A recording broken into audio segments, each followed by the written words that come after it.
네, 안녕하세요. 로열로더 투자전략가 로로쌤입니다. 자, 2019년 10월 10일 목요일 옵션 만기일 퇴근길 시황 시작하도록 하겠습니다. 자, 먼저 미중 무역 협상 이제 고위급 회담이 시작되죠. 여기서 스몰딜이 나오느냐 이게 중요할 것 같은데 일단 요 과정이나 이제 뭐 가능성에 대해서 한번 알아보고 10월 옵션 만기일은 만기일 걱정할 필요가 없다라고 말씀드렸습니다. 위에 알려드린 미중 무역 협상이 더 중요하기 때문에 관망세 횡보할 가능성이 높고 수급도 그렇게 돌아간다라고 말씀드렸죠. 크게 신경 안 쓰셔도 된다라고 했는데 오늘 역시나 말씀드렸던 지수권 안에서 움직였습니다. 돼지열병 같은 경우 14번째 확진이 나왔는데 어떻게 작용했는지 확인해 볼게요. 자, 본론으로 넘어가기 전에 간단히 드릴 말씀이 있는데 바로 전에 올렸던 영상에 사운드가 좀 문제가 있었습니다. 사과의 말씀드리고요. 지금 영상은 아주 정상적으로 작동이 되니까 이 영상을 봐주시면 될 것 같습니다. 자, 강연회 같은 경우 10월 19일 토요일 오후 3시라고 말씀드렸습니다. 서울에서 있고요. 내일부터 신청자를 미리 받을 거니까 미리미리 신청을 하셔야 됩니다. 신청 안 하신 분들은 입구에서 보안 시스템 때문에 입장이 안 될 수 있으니까 꼭 신청을 미리미리 해주세요. 자, 그리고 종목 진단 신청하는 부분 이제 설문지가 오픈되었습니다. 자, 보시면은 영상이 이렇게 있으면은 영상 밑에 이렇게 본문이 있습니다. 종목 피드백 신청이라고 요 링크를 터치하시면은 설문지로 이동하니까 작성해 주시면 됩니다. 두 종목까지 작성해 주시고요. 왜 매수하셨는지 이런 사유를 좀 정확하게 적어 주시면 돼요. 아니면은 하고 싶은 말씀이 있다거나 하면 그런 부분까지 잘 적어 주시면 될 것 같습니다. 한 종목에서 두 종목 사이 적어 주시면 됩니다. 자, 그럼 본론으로 넘어가 보도록 하겠습니다. 오늘은 깔끔하게 갈게요. 자, 다우지수 약세 구간, 중립 구간, 강세 구간 딱 이렇게 선 그어서 구분해 드렸죠. 이 안에 있는 거는 그냥 중립이다. 관망세이고 26,100에서 26,600 사이에 있으면 된다라고 했는데 지난주에 한번 하단을 이탈할 뻔했는데 개천절이었네요. 진짜 우리 그 휴일이 도왔죠. 그런데 어제도 우리가 쉬면서 미국장 하락이 나왔는데 어제도 우리가 쉬면서 또 피해갔습니다. 그래서 양호하게 우리나라 시장은 흐름이 전개가 되었다. 휴일이 참 도왔다라고 말씀드릴 수 있을 것 같습니다. 미증시 그래서 오늘 새벽에 반등을 했기 때문에 우리나라에 이제 큰 영향까지 주진 않았고요. 26,600을 돌파하지도 못했고 26,100포인트를 이탈하지도 않았다. 미중 무역 협상 결과가 나오면은 방향성을 정할 가능성이 높다. 이렇게 보시면 됩니다. 자, 나스닥도 마찬가지입니다. 하단은 7,800 위에 상단은 이제 8,000포인트에서 이 구간 안에 갇혀 있다. 이 구간 안에 있으면은 상하방에 대해서 논할 이유가 없다. 자율 등락 구간이다라고 말씀드렸죠. 그래서 7,800을 이탈하면은 약세 구간, 8,000포인트를 돌파하면 다시금 강세 구간으로 들어간다. 똑같습니다. 다우지수랑. 자, 지금 중요한 거는 지금 계속 말씀드리고 있는 미중 무역 협상 고위급 회담인데 여기서 스몰딜 얘기가 계속 나오고 있는데 스몰딜이 나오면은 가장 좋을 것 같습니다. 저도 안심이 될 것 같아요. 근데 최상의 시나리오보다는 일단은 안 된다라는 가정하에 보는 게 마음은 편합니다. 안 된다라고 생각하고 스몰딜이 협상이 타결되면은 그럼 좋은 거잖아요. 내 생각보다 좋네 이렇게 나오는 거잖아요. 그러니까 이 정도 마인드로 그냥 관망하면서 아이 쟤는 어차피 말만 저렇게 하지 딜 안 될 거야. 근데 되면 좋네. 이런 마인드로 가져가시면 좋을 것 같고요. 여기에 최근에 리스크가 하나 등장했죠. 이 NBA의 휴스턴 야오밍 중국의 야오밍이 활동하면서 엄청난 인기를 끌고 중국 대륙에도 이제 NBA의 인기를 선풍적으로 끌고 갔는데 휴스턴 로켓 단장이 홍콩 지휘를 지지하기 시작했어요. 자유와 민주주의를 위한 지지를. 그러다 보니까 그 발언하자마자 알리바바를 비롯한 쇼핑몰 휴스턴 로켓 상품이 없어졌습니다.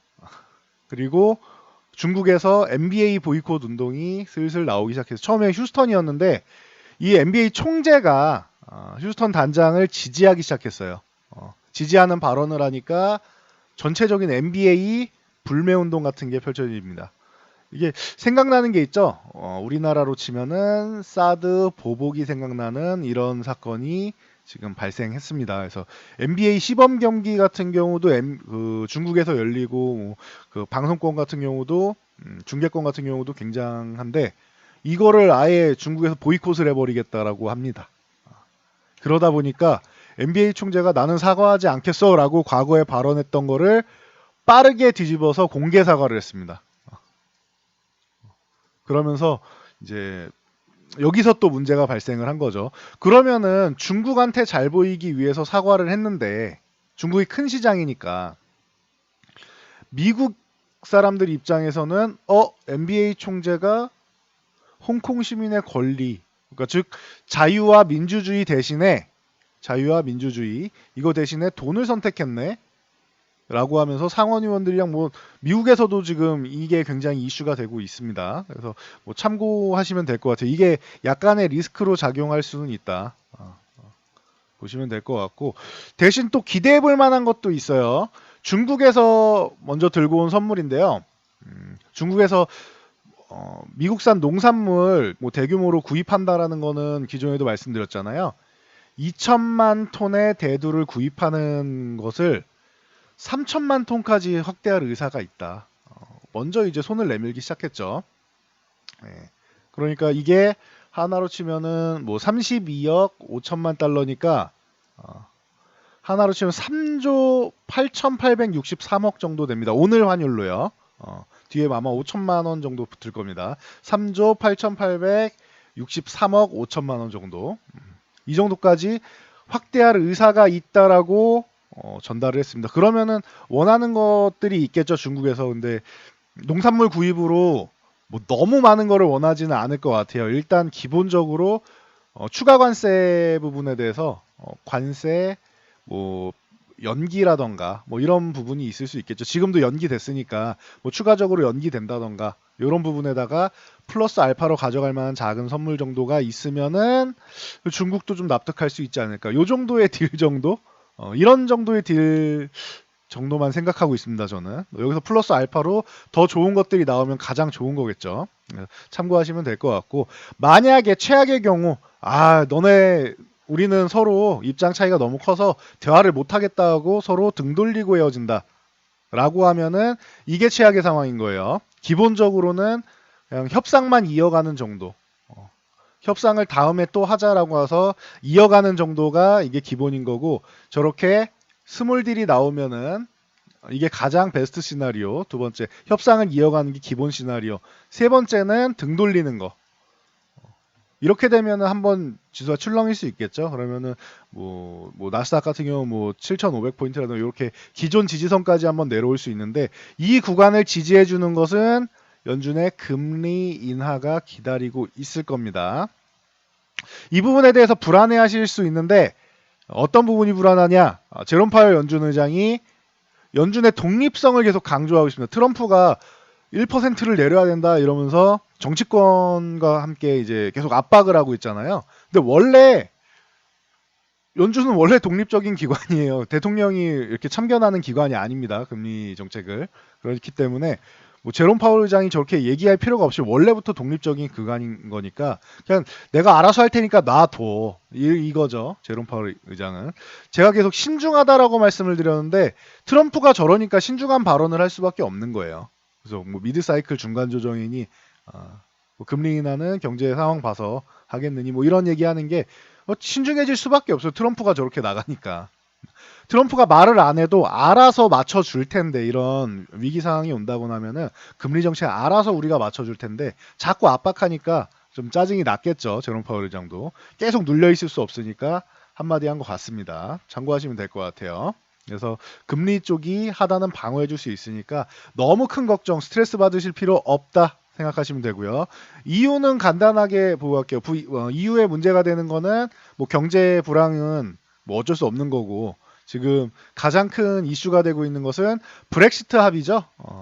브렉시트 같은 경우는 지금 뭐 중간에 타협점을 찾기가 아직까지는 어려운 것 같아요. 그러다 보니 EU에서는 2020년 6월까지 연방 방안을 제시하겠다라고 이럴 가능성이 높다라고 나오고 있죠.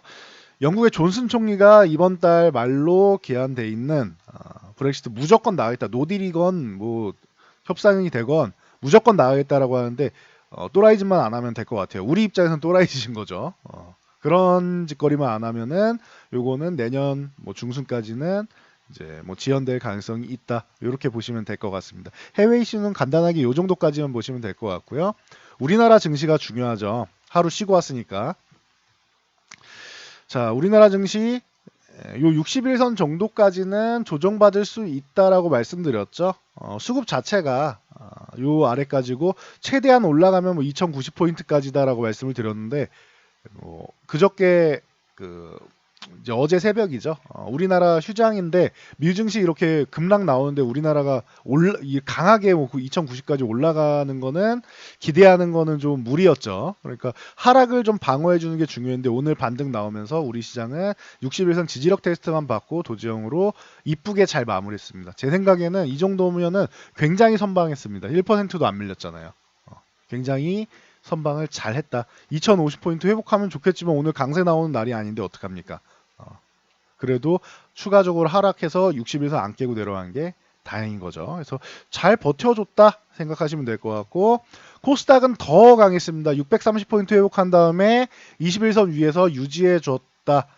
밀린 것도 없어요. 0.1% 정도니까 약보합권이니까 그냥 횡보한 정도죠. 그러니까 코스닥은 더욱 강했다라고 보시면 됩니다. 코스닥이 요즘 살아나고 있는 게 좀 특징인 것 같아요. 참고하세요. 자, 종목으로 들어가면 삼성전자 잠정 실적 발표 이후에 뭐 양호한 흐름 보이고 있다 생각하시면 될 것 같습니다. 뭐 디스플레이 투자랑 뭐 해서 삼성전자 이슈들이 좀 많이 있는데 뭐 양호한 것 같습니다. 지금 그렇게 뭐 부정적으로 볼 이유는 없는 것 같습니다. 일단 47,000원만 유지해주면 되는데 그동안 너무 강해서 매수 가격을 안 줘서 문제였죠. 최근에 이렇게 47,000원대, 47,000원 중반 정도까지 매수 가격을 줬습니다. 조금 더 좋은 가격에 매수하고 싶으면은 삼성전자가 아닌 삼성전자 47,000원만 이탈 안 하면 되고 SK 하이닉스가 조금 더 좋은 가격을 주고 있다. 삼성전자보다 먼저 저항을 돌파했고 움직임이 빠르다라고 했죠. 먼저 저항을 돌파했고 조정을 받고 있는데 가격적으로 너무 좋은 가격을 주고 있다라고 말씀드렸습니다. 그래서 지금도 이렇게 조정을 받고 있는데 이런 식으로 조정을 받고 있는데 하단권에서는 언제든지 매수 혹은 나는 확인하고 가는 게 좋아. 약간 가격이 높아도 확인하고 가는 게 좋아. 82,000원 돌파해서 안착한 다음에 매수하는 것도 방법일 수 있습니다. 두 가지 이거는 누가 옳다 그러다가 아니에요. 투자 성향에 따른 거예요. 하단을 내려왔을 때 난 하단 부분에서 사는 게 좋아. 아니면은 하단이면 밑으로 깨고 내려갈 수도 있지 않을까? 나는 저항을 돌파한 다음에 사는 강한 게 좋아. 두 가지 관점으로 볼 수 있습니다. 뭘로 봐도 하이닉스는 매수 타이밍이 잘 나오고 있으니까 참고하시면 될 것 같고요. 자, 셀트리온 같은 경우 18만원 돌파한 다음에 꾸역꾸역 잘 버텼습니다. 오늘도 소폭 약세가 나왔지만 강보합권 유지하면서 18만 1,000원 유지하고 있습니다. 18만원 위쪽에 있다라고 하면은 이게 중요한 구간인 게 18만원 위쪽에 있다라고 하면은 이제 약세 구간을 탈피한 거라고 말씀을 드렸죠. 계속 말씀드렸는데 드디어 이제 18만원 위쪽에 올라왔습니다. 근데 아직까지는 좀 불안한 것 같아요. 여기서 양봉 하나 정도 이렇게 올려주면은 안심할 수 있을 것 같습니다. 요 양봉을 한번 기다려 보도록 할게요.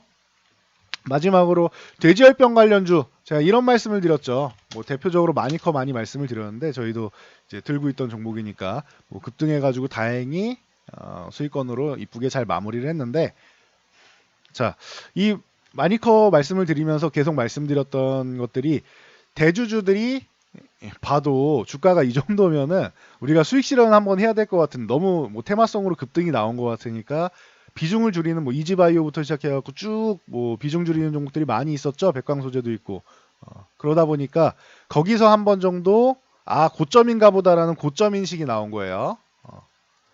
그리고 돼지열병이 여기서 한 번 정도 더 치고 갈 가능성은 있는데 못 갈 수도 있다. 어떤 가능성이냐? 이게 충남 이남권으로 해서 확산 쪽으로 확산된다라고 하면은 우리나라 방역 실패다라고 느껴지는 순간 충남 이하로 남쪽 방향으로 계속 내려간다라고 하면은 여기서 한번 올라갈 수 있습니다. 근데 지금 정부에서 대처를 잘하면서 방역을 잘하면서 잘 방어를 해주고 있죠. 주가를 생각하면 투자하시는 분들 입장에서는 사실 이건 투자가 아니라 투기죠. 예, 그래서 수익을 보기 위한 방법으로는 확산이 돼야겠지만 또 우리나라 전체를 생각하면은 여기서 이제 방역이 잘 되는 게 좋겠죠. 좀 약간 고민이 많이 되실 겁니다. 보유하신 분들. 움직임이 없죠. 오늘 같은 날도 14번째 확진 나왔습니다 했는데 오히려 마이너스 내려가고 있죠. 마이너만 그런 게 아니에요. 방금 말씀드린 백광소재 같은 경우도 그렇고 뭐 체시스나 이런 종목들도 못 올라가고 있잖아요. 그렇죠. 이것도 소폭 마이너스 못 올라가고 있죠. 신라 SG 같은 경우도 못 올라가고 있죠. 다 오늘은 죄다 이렇게 뭐 주가가 그렇게 좋지는 않습니다. 신라 SG나 그 체시스 같은 종목 이런 종목들 덜 밀린 종목들 있죠. 이런 종목들은 밀리기 시작하면은 그동안 안 밀렸던 거 한 번에 밀려야 되니까 어떻게 보면은 위로 간다라고 하면 강한 종목이니까 올라타는 게 답일 수 있지만 밀리기 시작하면은 하락폭이 더 클 수 있다라는 거 참고하시면 될 것 같습니다. 기존 주가로만 돌아가도 반토막이죠, 기본. 만약에 테마로 올라온 것까지 감안해서 내려가면 한 3분의 1 토막까지도 뭐 어렵지 않은 상황이니까 좀 리스크 관리를 좀 잘 하셔야 돼요. 비중을 좀 축소한다던가 리스크를 잘 관리하셔야 될 것 같습니다. 돼지열병에 대해서는 기존에도 충남 이하권으로 확산되지 않으면은 뭐 급등은 더 이상 급등은 나오기 어렵다라고 말씀드렸습니다. 여기서 이제 정부의 방역과 싸움이 될 것 같습니다. 자, 오늘은 여기까지 하고 깔끔하게 마무리하도록 하겠습니다. 이 영상을 두 번째 찍는데 첫 번째 영상 뭐 이 사운드 문제가 있어갖고 이 부분 다시 한번 사과드리고요. 저는 여기까지 하고 물러가도록 하겠습니다. 좋아요와 구독은 제가 매일매일 영상을 올리는데 큰 힘이 됩니다. 댓글도 하나씩 달아주시고요. 그리고 모두 성공 투자하시기 바랍니다. 저는 물러갑니다.